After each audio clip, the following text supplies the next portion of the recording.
Hello, dear viewers. Today we're going to be talking about the floods that India has faced throughout its history and how and why they happen and how India can improve its preparedness for them.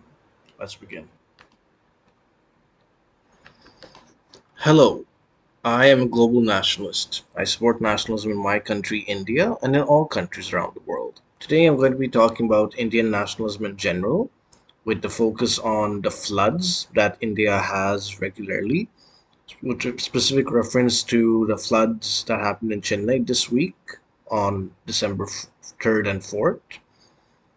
And India, it has a monsoon season, two monsoons, one from the southwest in the months of June and July, and one in the northeast in the months of October to December. And often many cities and rural areas get flooding during this time, and I want to explore this issue and see why it happens and what can be done to solve it. Let's get started. List of floods that have occurred since independence. In 17th October 1960, the 1960 Lucknow flood occurred. In It was caused by the overflow of the Gomti River, a tributary of the Ganga River, after heavy rainfall in the Himalayan region, killing more than 16 people and making thousands homeless. In 8 September 1971, the 1971 Lucknow flood was a natural disaster that occurred in the city of Lucknow, the capital of Uttar Pradesh, India, in 1971, September 1971. 13 deaths occurred due to drowning. In August 1979, the Machu Picchu Dam, situated on the Machu River in Gujarat, burst, and the loss of lives figure is unknown, but it is estimated between 1,800 and 2,500. In 1987, Bihar, state of India, witnessed one of its worst floods till then. Flood occurred due to overflow of the Koshi River, which claimed the lives of 1,399 humans. And in 1988, Punjab experienced its first flood when all the rivers in Punjab overflowed. In 1993, flash floods killed 530 people across 7 to 8 states in India. In the 21st century, there was a flood in Mumbai on 26 July 2005, which received 567 uh, PMKOC inches of rain and killed at least 1,094 people. In 2008, the 2008 Lucknow flood occurred. It was again caused by the overflow of the Gomti River, affecting more than 100,000 people and killing at least 15. June 2013, there were North Indian floods and landslides on North Indian states, mainly Uttarakhand and nearby states. More than 5,700 people were presumed to have died. And so on, there were many more. There was one in Gujarat in 2015, which resulted in more than 70 deaths. 2015, South India floods occurred where heavy rain in November to December resulted in flooding of Adayar, Kom rivers in Chennai, Tamil Nadu, resulting in many lives being lost. I think that it is estimated that around 400 people died in Chennai. Like that is what is number of people who have been confirmed to have died, but many people claim that uh, many that the true toll is much larger, but all the bodies could not be found.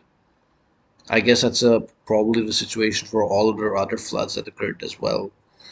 In 2018, there was a flood in Kerala, which is following high rain in late August 2018, heavy monsoon rainfall from August 8, 2018.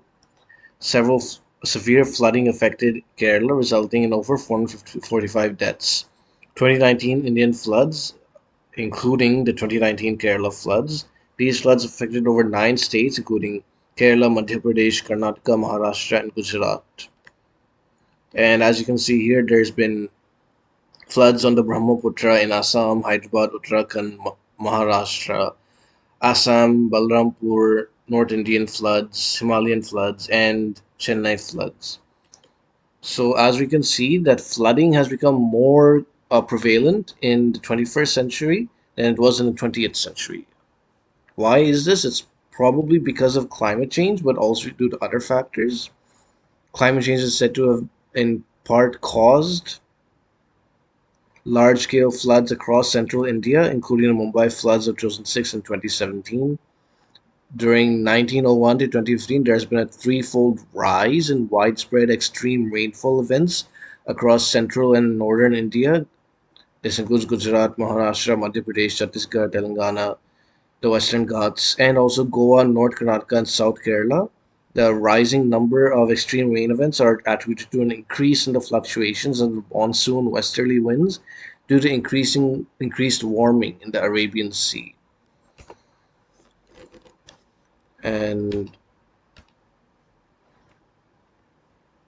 here are the other causes for urban flooding.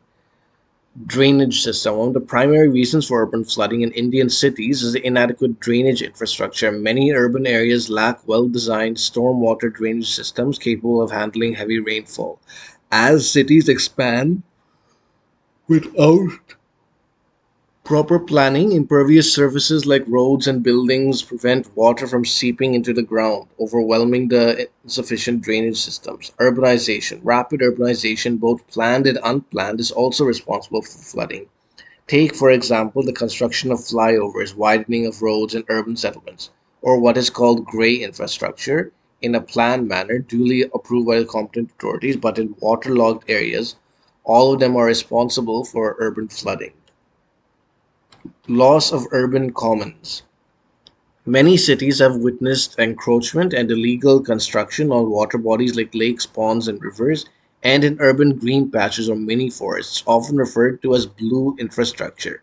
This results in reduced water storage capacity and disrupts the natural water flow, leading to increased flooding during heavy rains. Now, here's what can be done for effective mitigation: creating climate atlas. Before a development plan, every town and city must prepare its climate plan of action and thus climate atlas.